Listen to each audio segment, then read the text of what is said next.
Nightly Gaming News. Hey guys, I'm your host Skylent, and we're doing a news thing. Yeah, nightly gaming news every night. So stay tuned for that every day. Yeah. Okay. Anyway, so the first story I want to talk about is something that's kind of close to home. Hit close to home. I saw this just today. It's a game that's coming on early access. It's not yet early access. It will be on Steam, and it's a game called YouTuber's Life. Okay. And I'm just gonna real quickly give you a little assumption of what the game is, because what it looked like was, pretty obvious. But I'm still gonna say it's an assumption. Maybe there's more to it. But it looks like a Sim-style game that's completely watered down, that is sort of kind of colored and just sort of wrapped in a YouTuber's skin. Okay, what I mean by that is that your character is a YouTuber, and I don't really know what the mechanics of that are. I don't know what the management stuff is, but from the trailer, it didn't seem like it's really focusing on the management, the number crunching, the actual choices mechanically within the game. It seemed like it was more of like a social thing, a social simmy thing. Where you just make a character and you kind of pretend to be a YouTuber and you hang out with other popular YouTubers. And I don't know if it's multiplayer, like an MMO or not. It seemed single player potentially. So there's a lot of things that remind me directly of Sims, like completely stolen from Sims. And it seems to just be like a really simple version of Sims with a YouTuber skin coat. And if you look at the trailer, I mean, it looks cutesy, I guess. But you see a lot of people disliking it as well. And it doesn't have what you would expect from something like Game Dev Tycoon or Roller Coaster Tycoon, where it's like something that's really deep, fun. It looks cute, but there's also, actual gameplay to be had. Didn't really see that in the trailer, just a bunch of cutesy, silly, shitty stuff. So being a YouTuber, it just makes me feel weird because people are going to play this game. Somebody might even stream this game. And that's just really meta and weird, and I don't feel comfortable with that, especially me, since I'm honestly attempting to be a YouTuber. I mean, I technically am a professional YouTuber, but I'm not known by name. I'm known for other, like Free MMO Station. I'm the guy at Free MMO Station. I'm not Skylent. I only just now qualify to actually go to a YouTube convention because I now have the subscriber threshold. So it's just weird. I'm attempting to be a professional YouTuber, but maybe I could just play a game and just pretend. Maybe that'll make life better. and in other news, we have new gaming news. As in, if you guys like gaming news, I mean, you must, since you have dug so deeply through the trenches to find this channel. We got a new YouTube channel called Dead Gaming News. It's made by a pretty popular folk, if you can guess who it is from his voice.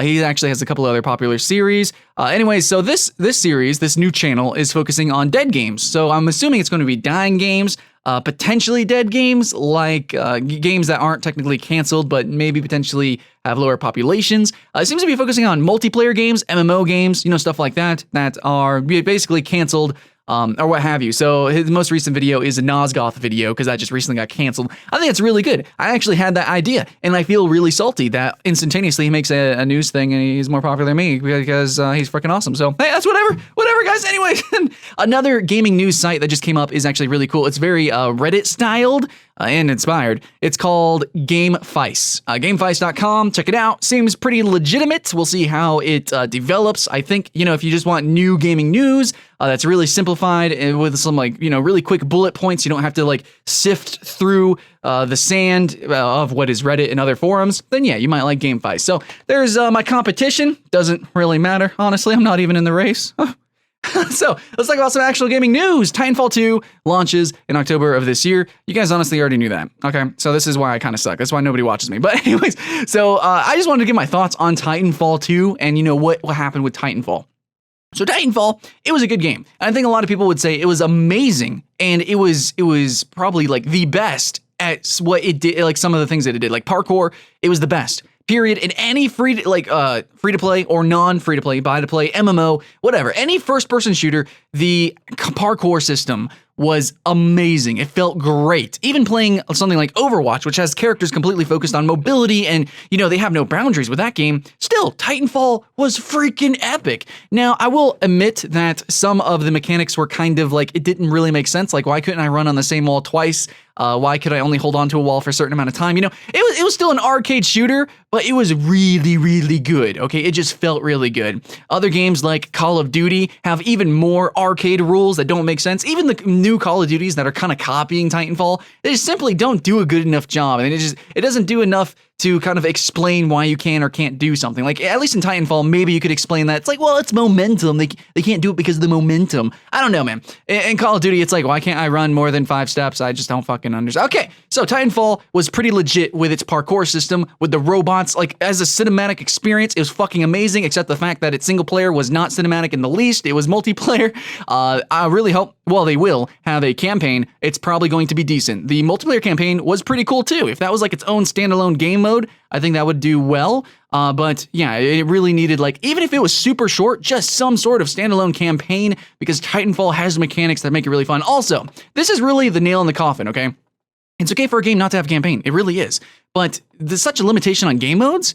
Such a limitation with the actual content. The number of guns, there's like no guns. The number of robots, which is, it's fucking Titanfall. You need robots, man. Give us some robots. And also the maps. The maps were good. Like, the game design was good. There just wasn't enough of it. And that's pretty much it. So Titanfall 2, hopefully, it seems like they took their time with it.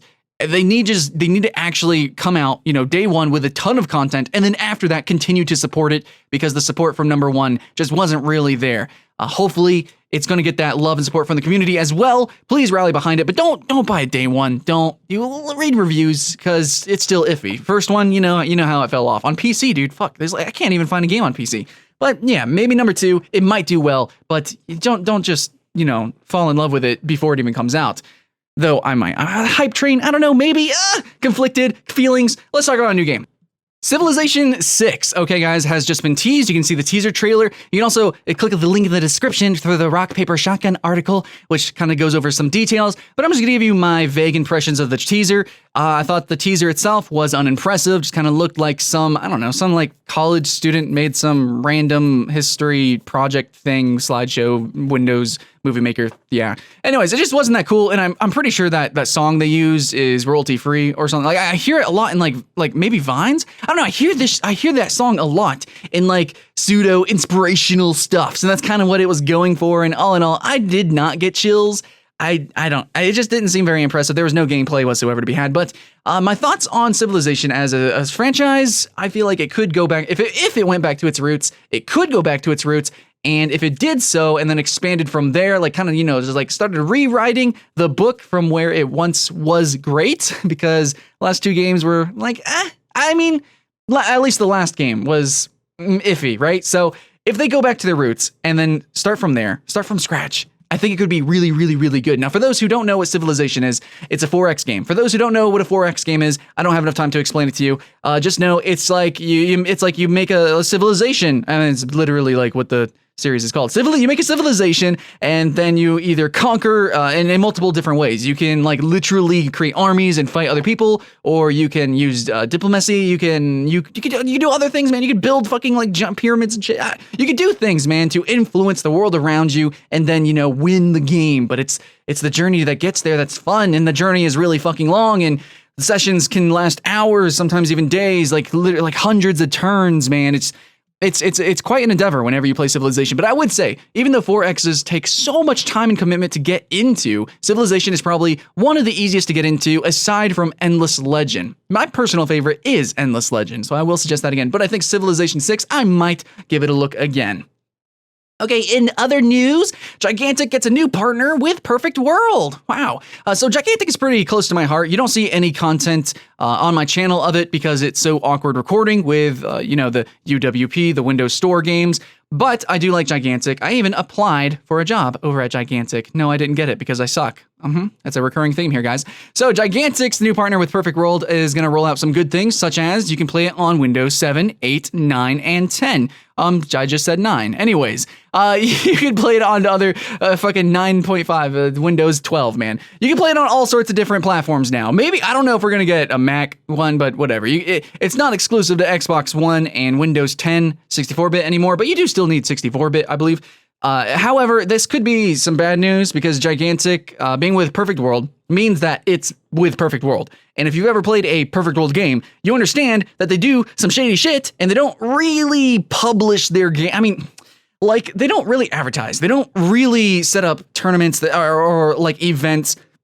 They don't really do much. it's just they just slap a name on there and they just rake in the profits because they're raising how much it costs to buy a character, or they'll make a game pay to win or pseudo pay to win, or it's so grindy that you have to spend money or else you're not going to be competing anytime soon. This year, literally, I've been playing freaking, oh my god, Blacklight for years and I still don't have a full character outfitted. It's just fucking ridiculous. So yeah, Perfect World so far only has done good things for this game in particular, but looking at its history, not so great. I'm just wanted to throw that out there. Okay, so that's it for the news, even though there wasn't much of it because, yep, you guessed it, I'm not very good at this. So let's talk about the rumor of the day, Star Wars Battlefront 2017. New Battlefront coming out next year. I think it's completely, that's gotta be fact. It's not even a rumor, dude. It's like that's gonna happen. You guys played the Battlefront, right? Even if you played the beta, you could tell that the game was kind of incredibly super kind of simple and not really competitive and not really too deep. I mean, it's fun, okay? You can jump in, you can have fun, but how much fun? It was like it was made to not actually last that long. It was made to just kind of last long enough just so they can start working on the next one, and then you'll be good to go with the next one. A little bit different.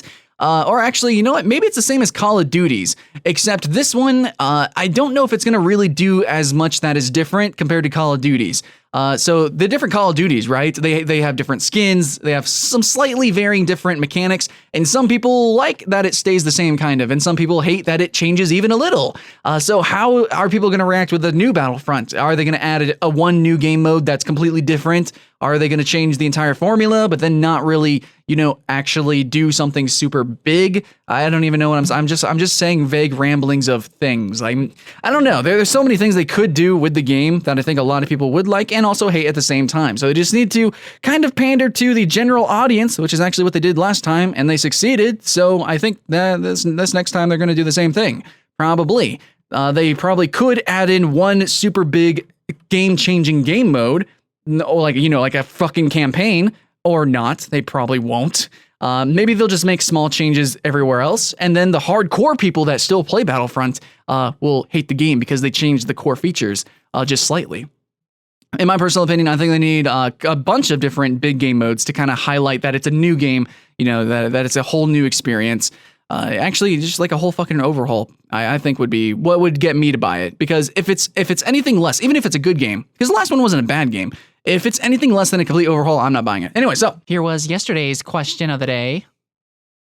And some responses. By some, I mean the only responses, pretty much. That's it. Question of the day. What modern title would you like to see a sequel for? That's me, personally, what would I like a sequel for? I think something Demon Souls 2. No, I'm thinking, I don't know. I don't really have a modern title that I'm super in love with currently. Like, a lot of them really let me down, and I don't have faith that a proper sequel would really be good. Honestly, I legitimately cannot. Oh, I guess maybe something like World. Could you even do a sequel of World of Warcraft? They could just remodel World of Warcraft and just still call it World of Warcraft. I guess nothing, guys. Any game that I can think of is either too massive or too small. There's no in-between game, no like $60 AAA game that is short enough that I think could be, have a new campaign, but then like actually have like the content worthy of a proper sequel. So I guess I'm out of steam for this one. What do you guys think? What modern title would you like a sequel for? And by the way, guys, these aren't scripted. I just fucking say shit. So thanks for watching, guys. Stay tuned tomorrow so I can say some more. See you later.